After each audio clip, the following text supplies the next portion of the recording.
From 2000 to about 2005, whenever I flew, any airport, right? TSA, probably started in 2001, right? But TSA would randomly select me for extra check evaluation of my threat, right? So I get pat downs, I get whatever. The most amazing thing, right, was that they kept saying it was random, right? Because it wasn't random at all if it was 100% consistent. I got pulled over every single time, right? Also, another little tidbit, if you go into Best Buy, right, in the earlier days, when I was much younger and some of you weren't alive, you go into a place like CompUSA, right? You could also find this if you go to Bed Bath & Beyond, right? Any place, really. If you're shopping while brown, there's a good chance that someone's going to tell you exactly how much something is when it's expensive. Like, sir, do you know this is $450? Yes, I do. Because the price is on it.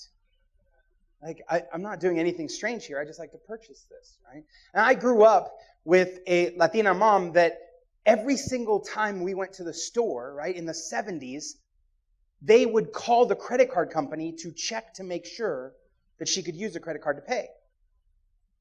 And the one time that it didn't happen, the one time that nobody checked, I said out loud as a kid, "Hey, Mom, don't they have to call the credit card company to see if you can buy this?" At which point, they did. Right? And she's like, "Thank you very much, son." When we think of diversity, right, we think of diversity like some brown guy on a stage talking to a bunch of white guys about how to do this right. That's not what this talk is, right? I want to be clear. 38 years ago yesterday, a group of diverse men, all white, beat the Russians in the U.S. national hockey team and ultimately, right, won the gold.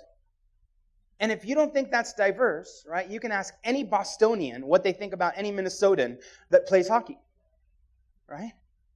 The truth is, when we talk about diversity, it can look like a lot of things, right? We can think about it as a gender dynamic.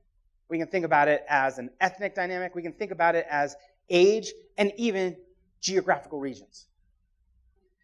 And what I want to do today is talk about the power of diverse teams.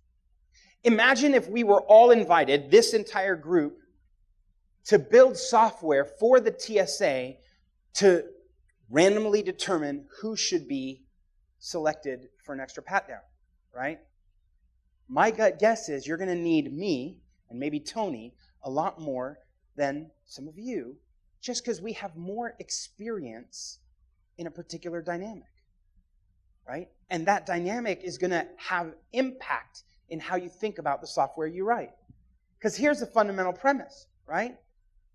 For most of us, the way we define a problem, the way we define it is based on the lens we look at it through. It's based on our own experiences and our own knowledge. I can't tell you how many times I'm sitting in a boardroom with an executive team, and if the revenues are down for the last quarter, the finance guy is talking about we need to change the way we're doing payment terms. The marketing people are talking about the kind of ad campaigns they have to do. Product people want to add more features. Support people want better onboarding, right? Everybody's talking about the same exact problem in different ways because they're looking at it through a different lens. And you can imagine when you put a whole bunch of people together who all look at the problem in roughly the same way, you're going to narrow the way in which you define the problem and ultimately how you evaluate the solution. Does that make sense? The other thing that's going to happen is when you start thinking about solutions, some solutions are going to be knocked out of hand right away just because you don't value those solutions, right? If you're talking to the controller of a company, I worked at a company at one point where they were very comfortable buying $3,000 laptops for developers. $3,000 per developer on a laptop, super amazing box. Developers are thrilled. But their policy was, we don't buy backpacks and bags. So these 22 and 23-year-old developers are just throwing it in whatever canvas bag they got from high school, and they're walking around with it. They drop it on the ground when they're, pausing for stuff. And I'm like, this is insane, right? So you start talking to someone, you're like, hey, I don't know who created this policy, but this is stupid, right? Like, this is fundamentally stupid to pay $3,000 and not pay $50 for a bag. There are cultures of people who are rule followers. They don't even want to have a conversation with someone upstairs to potentially question a rule. Because questioning that rule is questioning authority, and questioning authority is not culturally appropriate. And yet there are other people, startup people, entrepreneur people, who are like, fuck it. So I went to the store, I bought 5 bags, 10 bags, brought them back, gave it to all the developers, and I just said, it's on me. When I told the story to the CEO was like, we don't buy bags? Just expense it. We'll pay for it, right? I'm particularly a person coming out of startups and software companies where our highest value is just get things done, where I don't even ask about breaking the rule, right? I just break the rule. Sometimes it works out. Other times you have an extra long conversation, right? But you're going to have people on your teams that would look at that solution, the notion of just, I'm going to go spend my own money and I'll tell the story to someone, I'll shame someone else in the process, and in the course of it, someone will pay me back and it'll be okay. Some people will say, yeah, do it. That's the way to do it. Other people, never. Because that's just a no-no. Does that make sense? Right? The reality is, the more diverse your teams are, the more options and solutions you will have. This is, without question, the best reason, if you're an all-men development team, to get women on your team. If you're an all-white development team, to get ethnic minorities on your team. If you're an all-under-30 team, to get people who are older than 30, right? However you want to slice and dice it. Find people from the outside, because people who are not like you will have different experiences. They will think about different things differently, and they will actually evaluate the options in a different way. And what we don't realize is this kind of blindness that happens when we're all mostly the same, the blindness that happens is profound. I was sitting in a boardroom raising money for a startup we had built, and all of us, right, this was just at the beginning of digital phones. Right? Not the analog, but the PCS, the digital device that now all of us use and carry around. But right at the beginning of this process, we're sitting inside of a very established financial organization, right? And every one of them is rich beyond belief. And we're telling them this problem that people have when they're trying to figure out, should they get the $35 plan or the $60 plan or the $90 plan, right? Which plan is right for them? And then do you get the $200 phone or the $300 phone? And what happens in sales organizations when they buy the $30 plan, but then they spend $1,000 in overage minutes, and then they expense it, and what's the cost of the thing? And when you're a rich person in a boardroom who spends all his day with rich people, right? Your natural question is just, why don't they just buy the $100 or $200 plan and just be done with it? And you're like, right, if you roll that way. But there's a whole bunch of people that are paying $35, right? The blindness that comes when everybody in the room thinks like you do is profound. So, the good news is, right, you're going to get a lot more solutions. You're also going to get, on the bad side, a lot harder communication. It's a lot more work. And this morning, what I want to do is walk through this one notion of gap, right? We call representational gaps, right? Which is the issue of communication and how we walk through it, okay? So, on the one hand, very, very valuable. On the other hand, a lot of work and risky. With me? Yeah? Some of you still waking up. I get that. Okay? First thing to note is most teams want to focus on what they're going to do. They focus on what they have to accomplish. They focus on what the target is. Most teams spend a lot of time on that, and they just figure, look, let's not talk about guys or girls or different ethnicities or age. Let's just focus on what we got to get done. And we don't spend nearly enough time on how we're going to do it. When you focus on what's going to get done, you're making a whole bunch of assumptions that everybody's on the same page already. Right? And that's not going to work out. So you need to think through how we're going to do it. Okay? And this is the core of what I want to share with you today, right? After 23 years of managing teams, 23 years building software products, what I can tell you is that almost every single time I gather people together and put them in a room and say, we're going to go after something, right? We have to do this to make sure we're on the same page. It starts by being clear and articulate on goals, right? And goals are, what are we trying to achieve? How are we going to define it as a success? And you want to make sure that everyone in the room or everyone on the virtual call is all in agreement as to what is the goal, right? And when often there are multiple goals, what are the priority of goals? Because even if you know, okay, yeah, we're going to do this, but it's also going to have this benefit and this dynamic, yeah, great. But if they're tweaked and different in terms of priorities, you're going to have challenges downstream. So the first thing is, okay, what are the goals, right? The second is, what are the assumptions, right? What are the assumptions? What goes into it, right, that I go, hey, are there certain rules we can play by? When I was in college, I had an Egyptian friend who every single paper, we were in the same class only one semester. From then on, I never took a class with him again. My roommate and a good friend, but I hated him in school because every single paper, he went and asked for an extension. And every single time, he got it. I wasn't that guy. I was like, hey, you set a date, you hit the date. If the professor says this is the date it's due, that's the date it's due. This guy would go off on weekends, trips with friends, and come back and be like, oh, professor, I need an extension. And the professor would give it to him.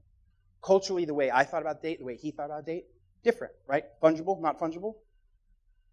Different ways to think about it. But, oh, that annoys me, right? And it annoys people on your team, too. If someone thinks, yeah, that date is a suggestion, but not reality, and other people think, no, that's the date. A buddy of mine that worked for me for years from Romania, who when he said a quote of a date, right, an estimate, when he said, yeah, I should be done by Thursday, he meant it. And if that meant he miscued on the estimate, he would work all day and all night for several days in a row without sleeping so that on Thursday he could say, here it is, it's done. Except he was burning himself out on a deadline I didn't care about. And so I'd have to say, hey, dude, if it's not Thursday, if it's next Thursday, I don't care, it's fine. So how you think through and talk about what are the rules? What are the assumptions we're making in this, right? You got to have those conversations and bring it up in the air. The other part is, what are the parts? What are the parts of the problem? What are the parts of the solution? Most of your teams will move right into talking about the solution before ever really diagnosing what the problem is. You need to marinate in the problem space. You need to marinate in it. Spend time and sit down and break it apart. What are the parts of this problem? And what are the parts of the solution? What are the things that we can move and what are the things we can't? We just finished building, as Ryan mentioned, a managed WooCommerce hosting offering. I spent a year building that product and working with a team to do it. And one of the things that we were talking about was this analytics piece. And at one point I said, you know what I really want? I want that company to do it. I want a company called Glue, G-L-E-W. Glue is amazing. But the price point, if you go look at the website, the price point is like $199 or $299 a month. So the rest of the people were like, no, we can't do that. We can't afford that. But you go, oh, let's define not only the part of the problem, analytics, but also what's the scope? Like, what are the constraints within which I get to play? So I went back to the executive team, sat down with the CEO and said, hey, if I could bring this price point down, what's the most I could spend to pull this together? He's like, yeah, but they're not going to go for that. So I sat down, spent time with the CEO of Glue. A whole bunch of conversations later, we had a deal. We're like, we don't have to build any of the analytics because we're using someone else. And by the way, they're best in class. But the point was, if we don't have a discussion about parts of the problem, parts of the solution, and the constraints by which we get to play with it, right? The scope of what's in bounds and what's out of bounds, then we miss opportunities. And so the most important thing you can do with a diverse team, right, is pull them together and have this conversation. No matter what happens, you're going to have a group of people that is going to break on a fault line, right? It might be ethnicity, it might be age, it might be experience. It's normally going to be a surface layer fault line. A surface layer fault line is when you look around the room and you know exactly, I'm different than these other people, right? And so that's the first pass of where things split up. But after you spend time together, invariably it drops below, right? So you find, oh, in this group of people, there's workaholics and people who want life balance, right? You go, ooh, okay, the team broke up a different way, right? However you slice and dice it, you're going to have a majority and a minority. The majority's rule is to keep listening. Listen, listen, listen until there's no more to listen to. The minority voice has to keep talking and has to talk until everyone understands their perspective. And getting those rules in place and having this kind of meeting to understand the representational gaps, to understand that the way we're thinking about the problem and the way we're thinking about the solution dramatically differs among people based on their experience and values, those rules have to be in place. Because then if you do this, you will benefit from opening up a diverse set of solutions. And of course, right, the other thing is you're going to end up with a whole lot of different kinds of conflict that don't happen. Task conflicts get removed this way. Process conflicts get removed this way. And fundamentally, even some relational ones. Right? You go, okay, that's worth it then. Right? So, I want to end by talking a little bit about insecurity. Here's the reality, right? Every single person in your organization, every single person on your team, we're all insecure. If you start with the premise that some of the behavior you're seeing is simply a result of insecurity, first of all, you're going to have a lot more empathy. Instead of going like, why is that guy always late? Or why is that guy always arguing? Or why is that woman never doing this or speaking up about this, right? Why is it that the old guy always talks about what it was when he used to do things? I'm that old guy now, right?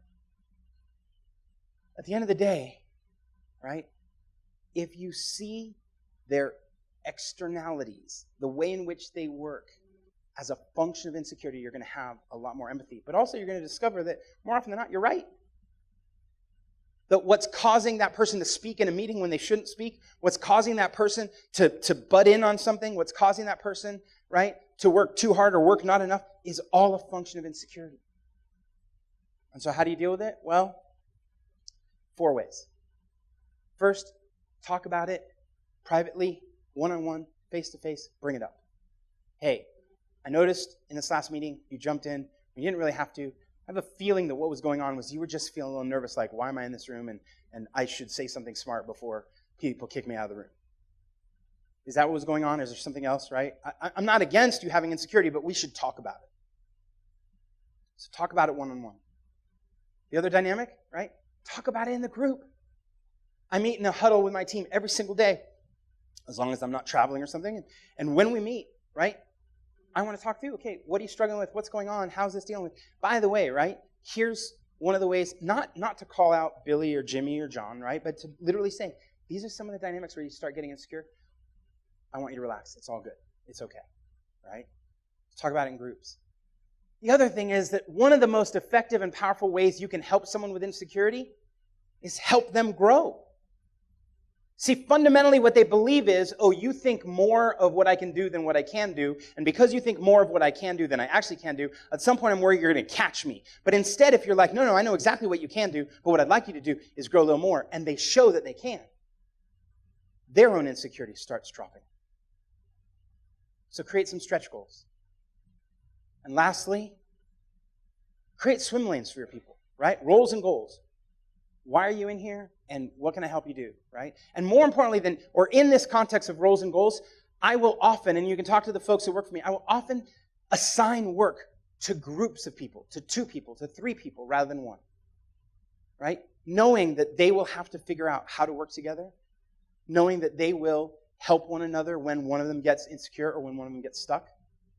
And I learned that, of course, from the 1980 National Men's Olympic hockey team, when Herb Brooks, over the course of 6 or 7 months, right, put different lines of people together, working in threesomes, to figure out how they could work together, which ultimately led a diverse team to win and win the goal. My name's Chris Lema. Thank you very much. Take care.